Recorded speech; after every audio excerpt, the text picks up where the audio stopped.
ఇంట్లో చింతపెక్కలు ఉంటే మీరేం చేస్తారు? నేనైతే ఒక సైడ్కి పెట్టుకుంటాను. ఖాళీ దొరికినప్పుడు ఎప్పుడన్నా మా ఇంటికి హాలిడేస్కి వచ్చినప్పుడు మేమందరం కలిసి ఈ గేమ్ ఆడుకుంటాం అనమాట. నాకు తెలిసి మీలో చాలామంది ఈ గేమ్ ఆడే ఉంటారు.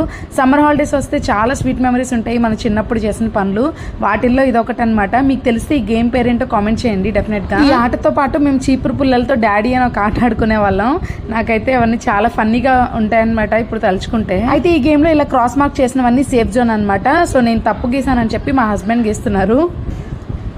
ముగ్గులు చాలా బాగా వేస్తున్నారండి. రేపటి నుంచి చేస్తారా?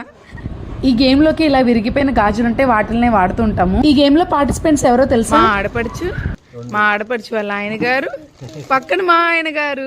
సమ్మర్ హాలిడేస్ లో అందరం కలిసినప్పుడు ఇలా కూర్చొని జోకులేసుకుంటా చాలా టైం స్పెండ్ చేస్తాము. మీలో ఎంతమంది ఇంకా స్టిల్ ఈ గేమ్ ఆడుతున్నారో డెఫినెట్ గా కామెంట్ చేయండి.